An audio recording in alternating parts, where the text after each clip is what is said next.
The early 1990s and 2000s were full of war and violence between the Camarilla and the Sabbat, transforming what had been simple dogmatic disagreements to an all-out blood feud in North America. The Sabbat struck hard and fast in an attempt to swarm up from the seat of power in Mexico and seize control of the Americas. In response, the Camarilla built up a brutally effective defense led by militant legends such as Theo Bell. With a strong and systematic defense, the Camarilla seized many domains back from the Sabbat across the American South. In each of those cities, participants and survivors alike have stories of their involvement and the horrors they were forced to witness. Greetings, kindred. I am Voivode Maquette, and welcome back to our World of Darkness and the Laws of the Night playlist. In this playlist, we go over LARP, live action roleplay rules for Vampire the Masquerade, which are presented to us by Mind's Eye Theater and By Night Studios. So, Loresheets in the book are marked down as a special type of background advantage. You can buy these at character creation, or with your storyteller's permission, you can buy them after your character's already been in play for some time. This is something that you're going to want to talk to your storyteller about because not all Loresheets will fit within the confines of a chronicle. Loresheets are a special way of not only giving your character a special advantage or advantages in gameplay, but also tying them in to the overall background meta plot within the Vampire the Masquerade storyline. I have found as a storyteller that Loresheets tend to be ignored at character creation just because it's a new mechanic and people don't exactly know what it is. Now, depending on when you're watching this, or even in your chronicle setting, this might not be true for you. You could very well have a game there people are obsessed with Loresheets, and with good reason. People who are used to playing Vampire the Masquerade 5th edition tabletop will know the benefits of Loresheets and exactly what they can do for your character. And there are several options in Laws of the Night and in future publications coming out from By Night Studios. That being said, I do want to point out that Loresheets are a lot different in LARP than they are in tabletop. In the tabletop setting of Vampire the Masquerade, Loresheets are going to add a special nuance to your character sheet. You might get a bump here and there in a background or even a discipline power because you have an associated lore sheet. However, in LARP, Loresheets tend to be a heavier hitting mechanic. They give you massive advantages. And they also should be something that are limited in a game. Maybe only allowing a certain number of people out of a larger group to take that amount. Or you could build an entire chronicle completely around a lore sheet. Another huge difference from tabletop to LARP is that, much like all other backgrounds in LARP, the lore sheets are limited to 3 different advantages instead of 5 as they are in tabletop, as there is a condensed way of running things as with all backgrounds in LARP compared to tabletop. Purchasing lore sheets can be done with your free points at character creation.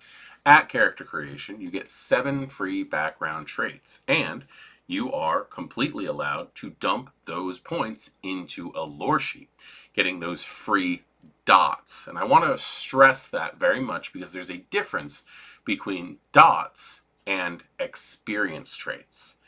At character creation, you will be given a free amount of experience traits to flesh out your character, to make them an individual. And when you have those are to be spent as experience points. Backgrounds are purchased at 3 experience per dot. But with your 7 free traits of dots, you can just take the points completely without worrying about the expanded cost when it comes to experience. That being said, if you wanted to buy the Sect Veteran Loresheet, for example, taking that would cost you 6 of your 7 free dots of backgrounds. However, if you're going to buy it with your free XP at character creation, it would cost you 3 points for a level 1, 6 points for a level 2, and 9 experience points for a level 3.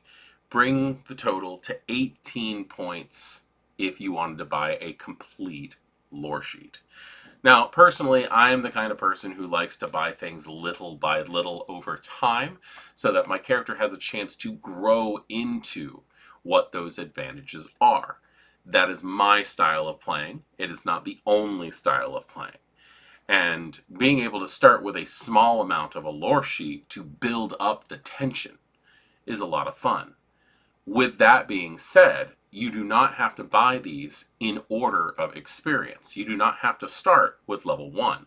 You could very well start with the 3-point background instead, because what these are associated advantages with the meta plot that your character can take advantage of in any order they wish. You could buy a 1, you could buy 1 and a 3, you could buy just the second one. You can do it any way you want to. And that needs to be kept in mind, that these are not a progression style trait. In that way, multiple characters could start with the same lore sheet and have completely different advantages for taking it. Sect War Veteran is a lore sheet that is, in some people's opinion, massively overpowered. And depending on how your characters decide to utilize it, it can very well be. This is one of them that I've been really excited to get to. I wanted to read the details on this one because this is one of those lore sheets that's just like, it could literally make or break a game depending on how loose a storyteller is going to be with it. Investing 1 dot into this lore sheet gets you Survivor. You fought in a domain that was scourged during a sect war. You remember how the Sabbat and Camarilla strategized, warring in a city without alerting mortals. Once per game session, you may ask your storyteller how to most effectively avoid breaching the masquerade in a combat situation, how to cover up a combat-related masquerade breach, or for the piece of information about the sect war that may be relevant to a story in your domain. This one actually opens up a wide variety of things. Not only is this good for how do I help keep the masquerade intact, but also, are there any memories that I have that could guide me out of a situation or put me in the right situation as far as this goes. I like the idea that this is a person who has seen some things, they've been through stuff, and they've learned from it. Investing 2 dots into this lore sheet gets you Soldier. Vampires of all stripes were pulled into the war, whether as combatants or suppliers. You were there, and you have the scars to prove it. You may select 3 free dots from the resources, herd, or contacts backgrounds or advantages, representing your sect's rewards for your heroic service. In addition, other soldiers of previous conflicts are willing to provide assistance directly. Once every 3 months, you may learn 1 dot of an out-of-clan discipline without instruction or the need to consume blood from another player character, although you still need to consume blood from the NPC soldier. In addition, no downtimes need to be spent. The soldiers who aid you will not require payment of any kind. And that is the one that makes this seem a little bit nuts. Not only do you get all these amazing, skill upgrades, you get access to an out-of-clan discipline every 3 months. Now, you still have to pay for it, and they still are out-of-clan costs, but you do not have to worry about blood bonds, you do not have to worry about spending downtime actions on these things. This just is available to you because you have earned the respect of other veterans. And veterans stick together. And that is the whole point of this lore sheet. Investing 3 dots into this lore sheet gets you strategist. Vampire strike teams involved in the war moved from domain to domain, losing and capturing domains in rapid succession. The push and pull of this conflict led some vampires obsessing over having defensive positions well established and prepared. Your haven is a fortress. You gain a free 2-dot haven background with 2 dots in the security and guards advantages. If your coterie has a domain, add 2 dots to your coterie domain deterrence score. Okay, this basically has given you what I would call reasonable paranoia. You have found a way to set up security and have guards in various aspects of your life so that what happened back in the day during the Sect Wars does not happen again, and you are better protected for it. I very much appreciate this because I have seen this in real life.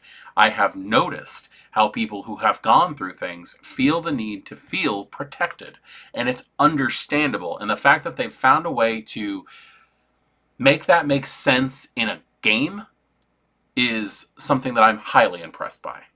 So Sect War Veteran is basically makes it so that your character was a person who was involved in the Sect Wars in the past. Now, the most notable that people are going to jump to is the attack on the East Coast by the Sabbat in 1999.